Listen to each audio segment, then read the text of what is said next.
Dear students, हम पढ़ रहे थे जो थर्ड ऑर्गन्स है गवर्नमेंट का जुडिशरी, उसके बारे में चर्चा कर रहे थे।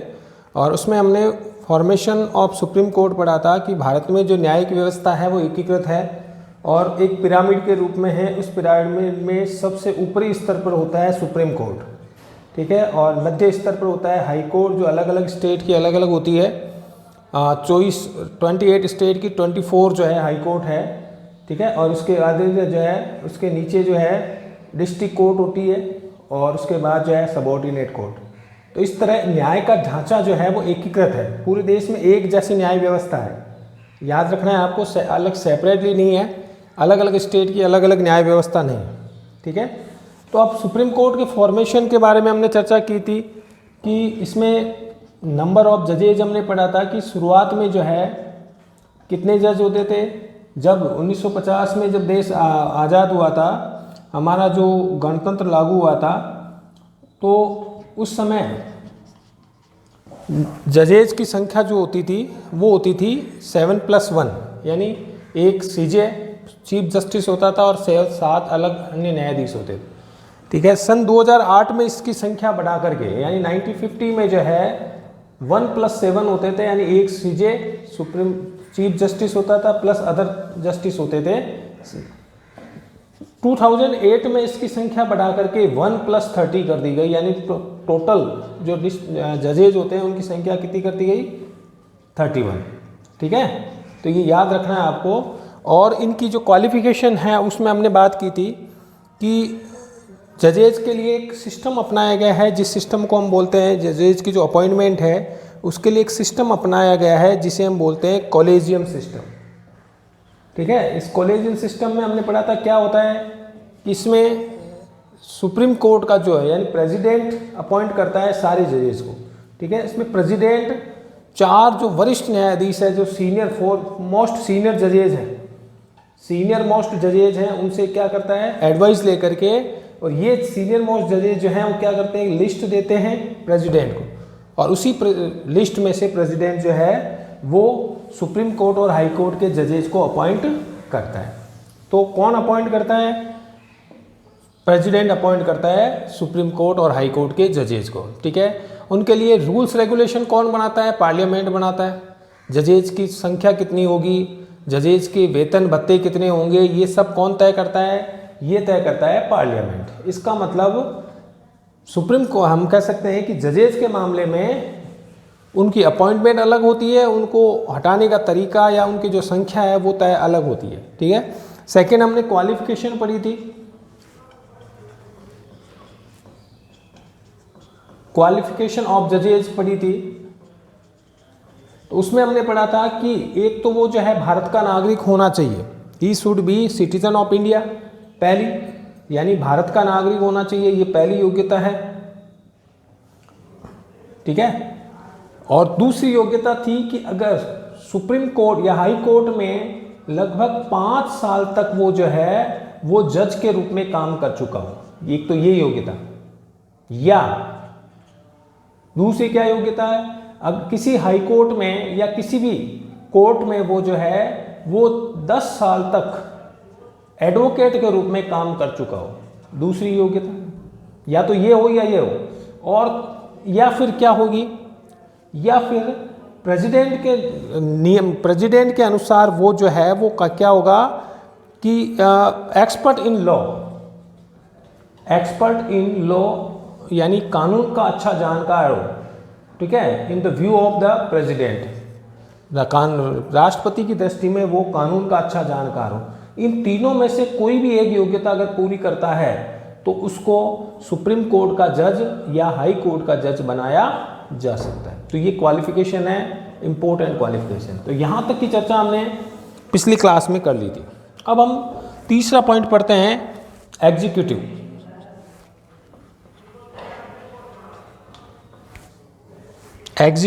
And impeachment.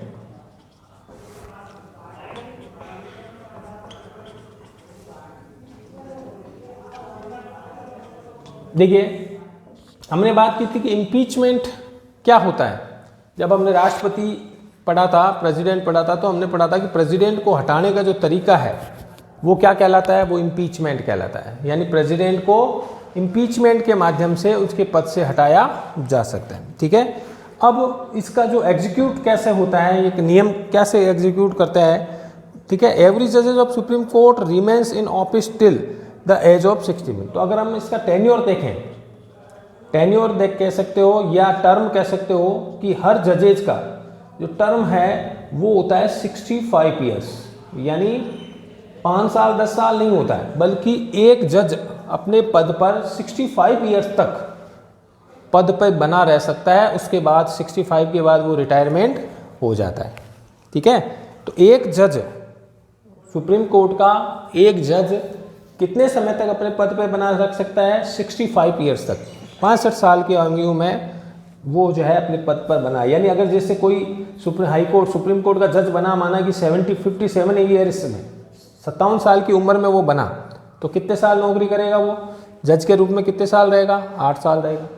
कोई 60 साल की उम्र में जज बना सुप्रीम कोर्ट का, ठीक है, तो वो 5 साल तक पद पर बना रहेगा। इसका मतलब एज है, मैक्सिमम एज है, मिनिमम एज नहीं है इसमें, मैक्सिमम एज, यानी इतने समय तक वो अपने पद पर बना रह सकता है। तो एवरी जज of supreme court remains in office till the age of 65। कितने समय तक अपने पद पे बना रहता है, till the age of 65 years. इसको याद रखना है, सुप्रीम कोर्ट के जज कितने समय तक अपने पद पे बने रहते हैं, तो उसकी एज होगी 65 ईयर्स, 65 साल तक वो अपने पद पे बना रह सकता है। But he can not voluntary resign before the completion of his way. अब एक तो ये, इसके अलावा वो अपने पद से रिजाइन दे सकता है।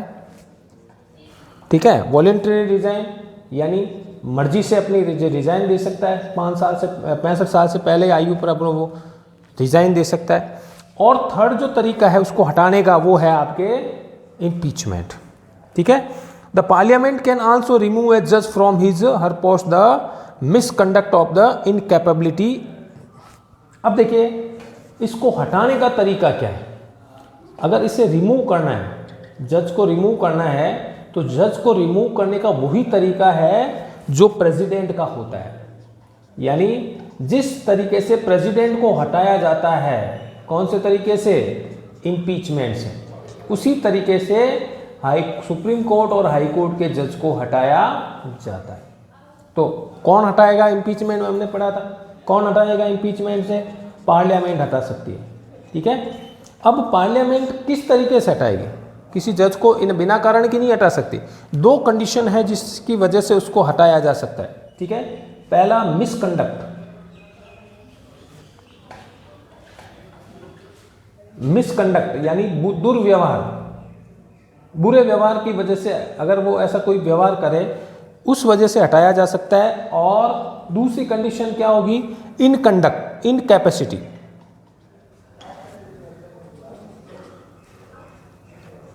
इनकैपेबिलिटी।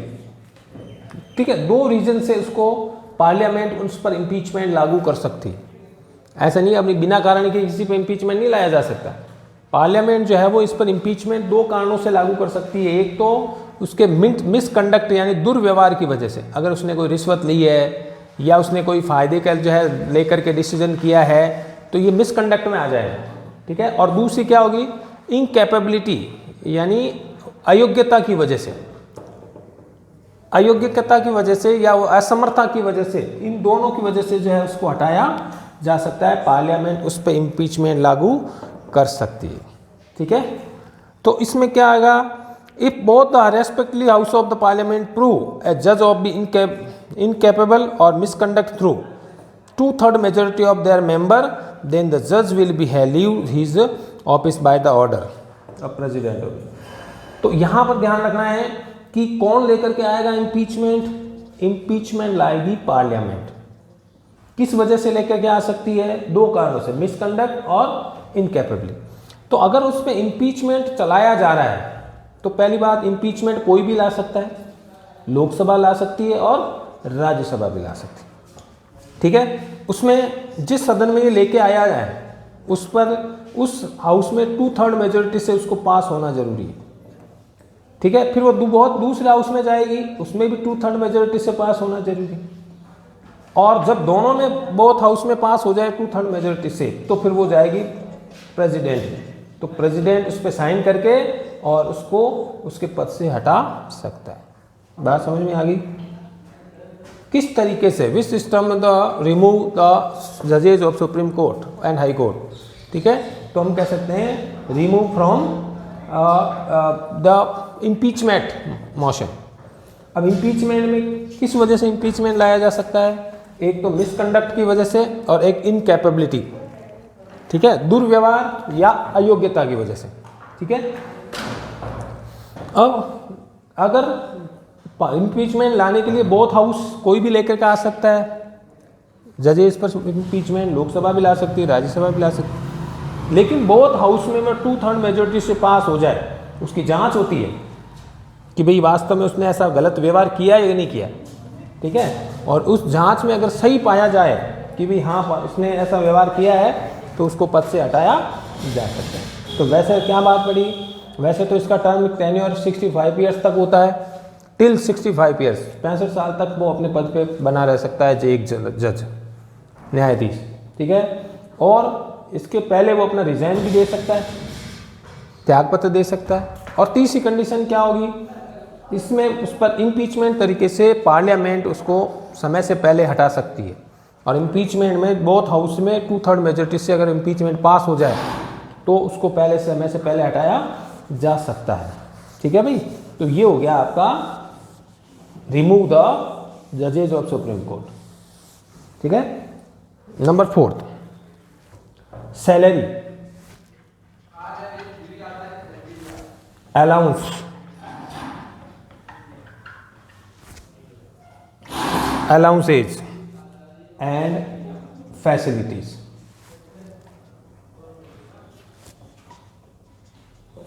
इसके अलावा देखिए सैलरी जो मिलती है सुप्रीम कोर्ट के जज को जो है उतनी सैलरी कम से कम उतनी मिलती है जिससे वो अपना, हम कह सकते हैं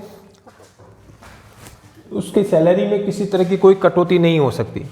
the chief justice of supreme court receive salary 1 lakh per month.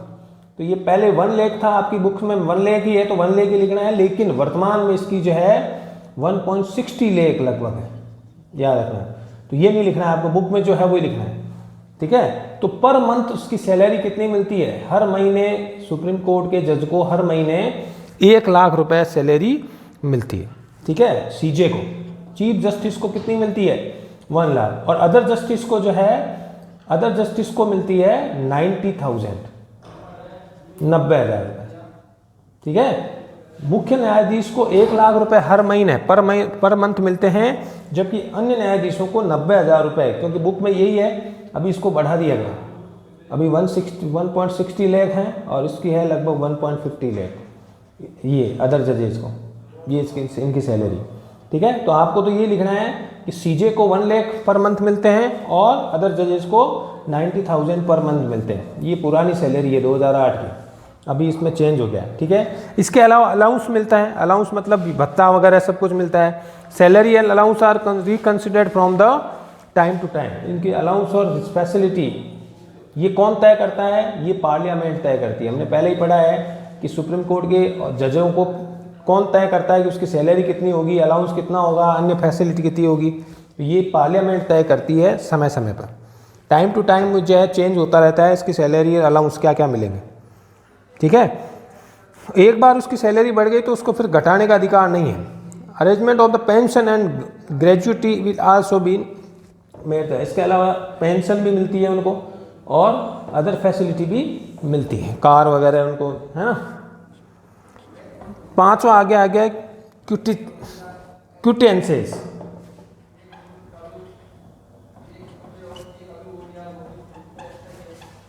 The judges have been provide freedom from criticism regarding their working and decisions। देखिए मतलब अवमानना, क्रिटिसेंस का मतलब हो गया कि न्यायालय को अपने आलोचना से मुक्ति है, मतलब उनकी आलोचना नहीं की जा सकती।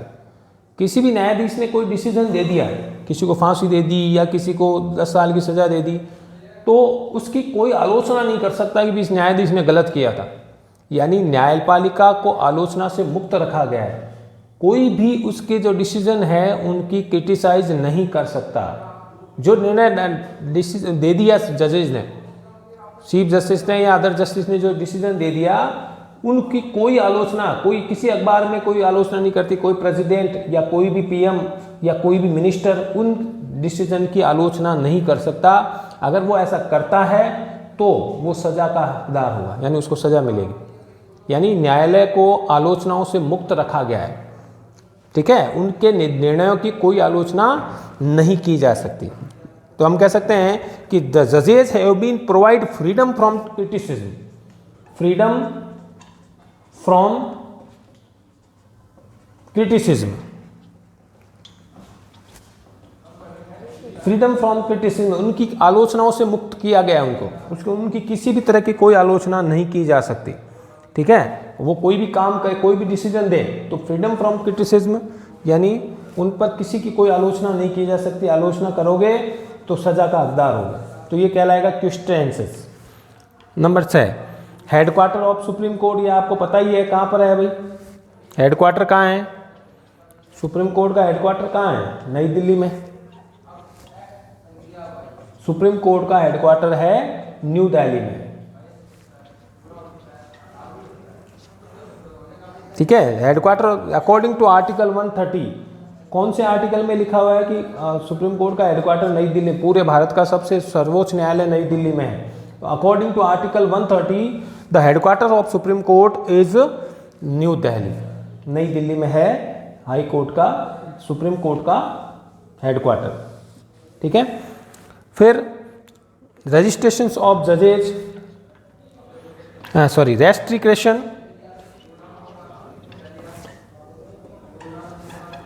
रेस्ट्रिक्शंस ऑन जजेज, इसका मतलब क्या होगा, रेस्ट्रिक्शंस यानी कुछ बाध्यताएं हैं। क्या बाध्यताएं हैं कि अगर एक बार सुप्रीम कोर्ट का जज रिटायरमेंट हो जाए तो रिटायरमेंट होने के बाद वो किसी भी कोर्ट में वकालत नहीं कर सकता या जज के रूप में काम नहीं कर सकता। बात समझ में आई कि रिटायरमेंट हो गया, एक बार 65 एज हो गई, रिटायरमेंट ले लिया, रिटायरमेंट हो गया वो, तो रिटायरमेंट होने के बाद वो भारत के किसी भी कोर्ट में, किसी भी न्यायालय में एडवोकेट या वकील के रूप में काम नहीं कर सकता, न किसी जज के रूप में काम कर सकता है, न कोई और अन्य सरकारी नौकरी कर सकता है, ध्यान रखना, ठीक है। तो ये कहलाएगा रेस्ट्रिक्शंस, यानी उसकी बाध्यताएं।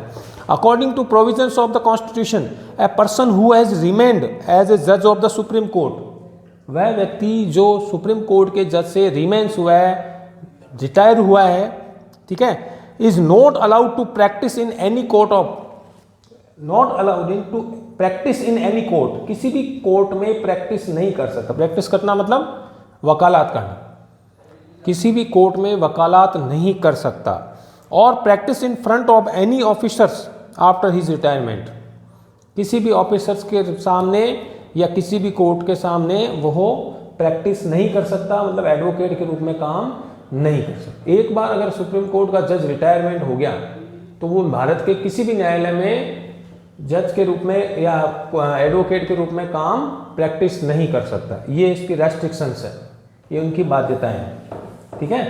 तो ये 7 पॉइंट हो गए फॉर्मेशन ऑफ सुप्रीम कोर्ट में। नंबर ऑफ जजेज हमने पढ़ा था, वर्तमान में कितने 1+30 होते हैं, एक सीजे होता है और 30 अदर जजेज होते हैं। क्वालिफिकेशन हमने पढ़ी थी कि वह भारत का नागरिक होना चाहिए और सुप्रीम कोर्ट जो है भारत का नागरिक होना चाहिए, और इसके अलावा क्या होगा, वह किसी भी कोर्ट में जो है लगभग 5 साल तक हाई कोर्ट में जो है जज के रूप में काम कर चुका हो, या फिर वो क्या कर सकता है, किसी भी 10 हाई कोर्ट में 10 वर्ष तक वकालत अगर उसने कर रखी है तो वो जो है वो कार्य कर जज के रूप में कार्य कर सकता है। या फिर जो है राष्ट्रपति की दृष्टि में विधि का, कानून का अच्छा जानकार हो, तो ये उनकी है इम्पीचमेंट के तरीके से हटाया जा सकता है उनको, ठीक है।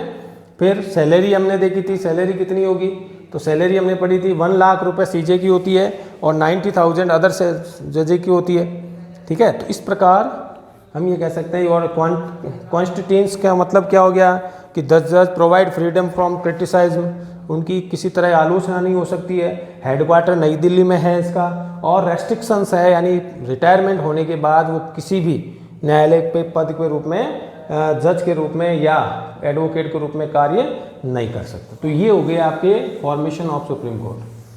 ठीक है, अब हम बात करेंगे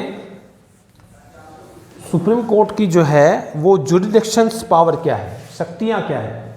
ठीक है, तो जुरिडिक्शंस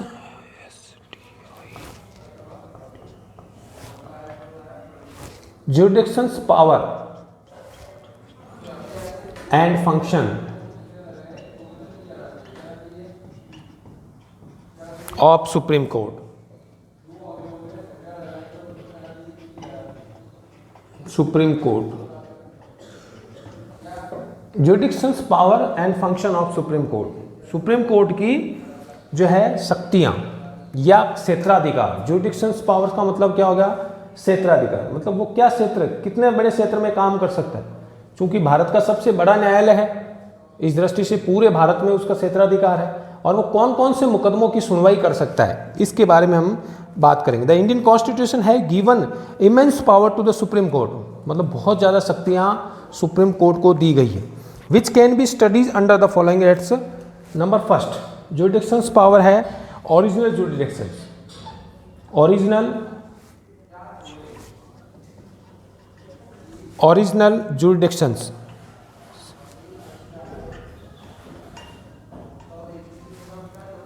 ओरिजिनल जुरिडिक्शंस पहली जो इसकी जुरिडिक्शंस है पावर है।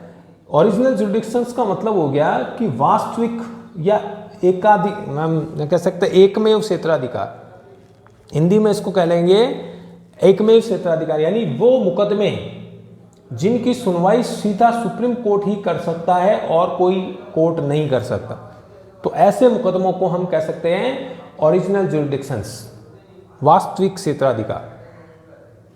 क्या बात समझ में आई कि कई मुकदमे, कई टाइप के मुकदमे होते हैं, उनमें से वे मुकदमे जिनकी सुनवाई सिर्फ सुप्रीम कोर्ट ही कर सकता है, ठीक है, उनको हम बोलते हैं original jurisdictions. Original jurisdictions of the supreme court can be divided into the following two categories.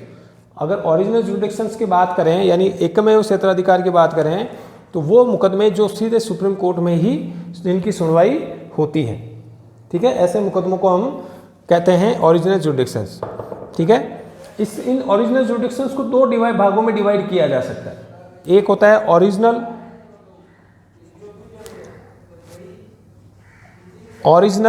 Single jurisdictions.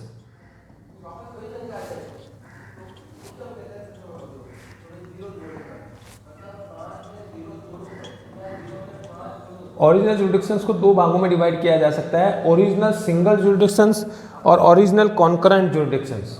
Original concurrent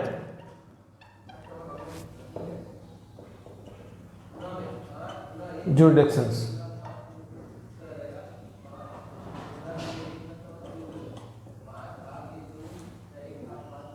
original jurisdictions को दो भागों में डिवाइड कर सकते हैं, ओरिजिनल सिंगल जुरिडिक्शंस और ओरिजिनल कॉन्करेंट जुरिडिक्शन, यानी एकमेव क्षेत्राधिकार। ठीक है, तो ओरिजिनल सिंगल जुरिडिक्शंस का मतलब एकमेव, एक सिंगल यानी अकेला सुन सकता है, ऐसे मुकदमे जिनकी सुनवाई सिर्फ सुप्रीम कोर्ट कर सकता है। ठीक है, तो उनको हम बोलते हैं ओरिजिनल सिंगल जुरिडिक्शन। और ओरिजिनल कॉन्करेंट जुरिडिक्शंस का मतलब हो गया समवर्ती क्षेत्राधिकार। इसका मतलब सुप्रीम कोर्ट के अलावा हाई कोर्ट भी उनकी सुनवाई कर सकता है। तो ऐसे यानी दोनों ही हैं। कॉन्करेंट का मतलब हो गया समवर्ती, और ऐसे मुकदमों की सुनवाई जो सिर्फ सुप्रीम कोर्ट कर सकता है, सुप्रीम कोर्ट के अलावा और कोई नहीं कर सकता, तो ऐसे को बोलेंगे ओरिजिनल सिंगल जुरिडिक्शंस। ठीक है, ओरिजिनल सिंगल जुरिडिक्शंस में कौन कौन से मुकदमे आते हैं जिनकी सुनवाई सिर्फ सुप्रीम कोर्ट में ही हो सकती है, अन्य किसी न्यायालय में नहीं हो सकती। ना तो हाई कोर्ट कर सकता है, ना कोई डिस्ट्रिक्ट कोर्ट कर सकता है, ना कोई सबऑर्डिनेट कोर्ट कर सकता है, केवल सुप्रीम कोर्ट में ही वो मुकदमे जाते हैं। ऐसे मुकदमों को क्या बोलते हैं, ओरिजिनल सिंगल जुरिडिक्शंस। ठीक है, तो original single jurisdictions refer to those disputed which can be heard only the supreme court, which can be heard only in supreme court, only in supreme court. वे मुकदमे जो जिनकी सुनवाई सीधी सुप्रीम कोर्ट में ही हो सकती है, ऐसे मुकदमों को कहते हैं ओरिजिनल और ऐसे डिस्प्यूट को कहते हैं ओरिजिनल सिंगल जुरिडिक्शन। ठीक है, तो कौन कौन से आते हैं ओरिजिनल सिंगल जुरिडिक्शंस में? Number first, dispute between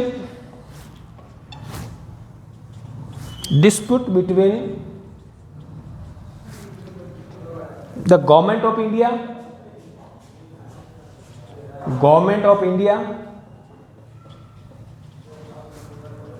and one or more state government,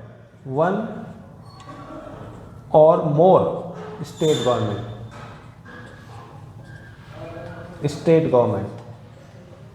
देखिए, ऐसे मुकदमे जो सीधे सिर्फ सुप्रीम कोर्ट ही सुन सकता है, तो ऐसे मुकदमों को कहेंगे ओरिजिनल सिंगल, यानी can be heard only in supreme court. ठीक है, तो कौन कौन से मुकदमे? पहला मुकदमा जो भारत सरकार और राज्यों, किसी राज्य के बीच में कोई मुकदमा है, यानी कोई स्टेट गवर्नमेंट ने भारत सरकार के खिलाफ मुकदमा कर दिया, जैसे राजस्थान गवर्नमेंट ने इंडियन गवर्नमेंट पर या भारत सरकार पर मुकदमा किया कोई। ठीक है, तो उनकी सुनवाई सीधे सुप्रीम कोर्ट में ही होगी, किसी भी हाई कोर्ट में नहीं हो सकती। ठीक है, और दूसरा है dispute between the government of India and any state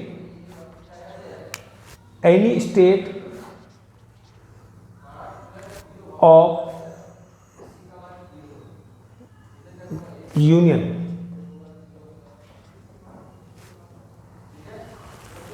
and one or more states।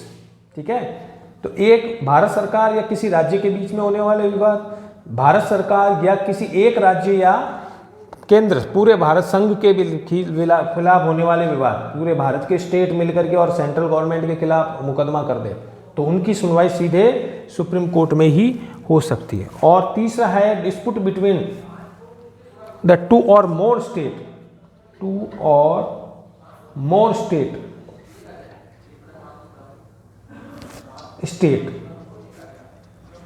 Regarding constitutional subject. ठीक है, दो राज्यों के बीच में होने वाले विवादों की सुनवाई सीधे सुप्रीम कोर्ट ही कर सकता है। जैसे राजस्थान और गुजरात को नदी पानी के लेकर के कोई विवाद है, या बॉर्डर को, सीमा को लेकर के भी, ये बॉर्डर राजस्थान में है, ये बॉर्डर गुजरात का है, तो किसी जगह को लेकर के और अगर दो स्टेट में करके किसी प्रकार का डिस्प्यूट है, तो इसकी सुनवाई सीधे सुप्रीम कोर्ट में ही हो सकती है। ठीक है, तो हम बात करेंगे कौन कौन से मुकदमे, यानी 3 टाइप के मुकदमों को हम ओरिजिनल सिंगल जुरिडिक्शंस में रखते हैं। 3 तरह के मुकदमे इस कैटेगरी में आते हैं। एक तो भारत सरकार और किसी राज्य सरकार के बीच में होने वाले विवाद। ठीक है, यानी between government of India and one of more state government, किसी राज्य सरकार और भारत सरकार के बीच में होने वाले मुकदमे, इनकी सुनवाई सीधी सुप्रीम कोर्ट में होती है। Dispute between the government of India, Bharat सरकार और राज्य के, केंद्र के किसी भी सारे राज्यों के बीच में होने वाले विवाद, यानी पूरे सभी राज्य मिलकर के सेंट्रल गवर्नमेंट पर मुकदमा दायर करें, तो ऐसे मुकदमों की सुनवाई सीधे सुप्रीम कोर्ट में हो। और तीसरा, 2 या 2 से अधिक राज्यों के बीच में आपसी विवाद, 2 राज्यों के बीच में किसी नदी पानी को लेकर के, बॉर्डर को लेकर के, या अन्य किसी तरह का कोई डिस्प्यूट है, तो उनकी सुनवाई सीधे कौन करेगा? Supreme court. ठीक है, अब दूसरे टाइप आएगा कॉन्करेंट जुरिडिक्शंस। का मतलब क्या हो गया? कॉन्करेंट जुरिडिक्शंस का मतलब इनके अलावा, सुप्रीम कोर्ट के अलावा हाई कोर्ट भी इसकी सुनवाई कर सकता है, तो उनको कॉन्करेंट जुरिडिक्शंस कह लेंगे। ठीक है, तो both of supreme court and high court have been given the right to implement the fundamental rights provide by the constitution. तो ऐसे कौन से मुकदमे हैं? तो इनकी सुनवाई है फंडामेंटल राइट्स। फंडामेंटल राइट्स यानी मौलिक अधिकारों से संबंधित जो अगर मुकदमे हैं, तो उनकी सुनवाई सुप्रीम कोर्ट भी कर सकता है और हाई कोर्ट भी कर सकता है। इसलिए इनको कॉन्करेंट जुरिडिक्शंस बोलते हैं। इनकी मुकदमों की सुनवाई सुप्रीम कोर्ट भी कर सकता है और हाई कोर्ट भी कर सकता है, इसलिए इनको कॉन्करेंट जुरिडिक्शंस बोलेंगे। Therefore dispute regarding these fundamental rights are firstly present in the high court of the respective state or can directly be present in the front of the Supreme Court in required। तो ऐसे मुकदमे high court में भी सुन सकते हैं और supreme court में भी सुनते हैं। या तो ऐसे मुकदमे यानी फंडामेंटल राइट्स, जो 6 प्रकार के मौलिक अधिकार दिए हुए हैं हमारे कॉन्स्टिट्यूशन में, नेक्स्ट क्लास में हम चर्चा करेंगे। इंडियन कॉन्स्टिट्यूशन में 6 प्रकार के फंडामेंटल राइट्स दिए गए हैं। तो उन राइट्स में से अगर नागरिकों के मौलिक अधिकारों को छीना जाता है तो उन मुकदमों की सुनवाई हाई कोर्ट में भी की जा सकती है और सुप्रीम कोर्ट में भी की जा सकती है। ठीक है, यानी हाई कोर्ट भी सुन सकता है ऐसे मुकदमों। तो इसलिए इनको कॉन्करेंट जुडिक्शंस बोले, समवर्ती क्षेत्राधिकार बोलेंगे। ठीक है, तो ये ओरिजिनल जुडिक्शंस है, यानी ओरिजिनल सिंगल जुडिक्शन यानी जो सिर्फ सुप्रीम कोर्ट में सुने जाते हैं, और ओरिजिनल कंकरेंट जुडिक्शंस मतलब जो सुप्रीम कोर्ट और हाई कोर्ट दोनों में मुकदमे सुनवाए जा सकते हैं, तो उनको ओरिजिनल कंकरेंट जुडिक्शंस बोलेंगे। ठीक है भाई, तो आज हमने पहला कानून पढ़ा और पहला पढ़ा था जुडिक्शंस पावर पढ़ी थी, और उसके बाद फॉर्मेशन पढ़ा था। ठीक है, कल हम इसको जो है बाकी जो अदर पावर्स फंक्शन हैं उनके बारे में चर्चा करेंगे। ठीक है, आज के लिए इतना ही, धन्यवाद।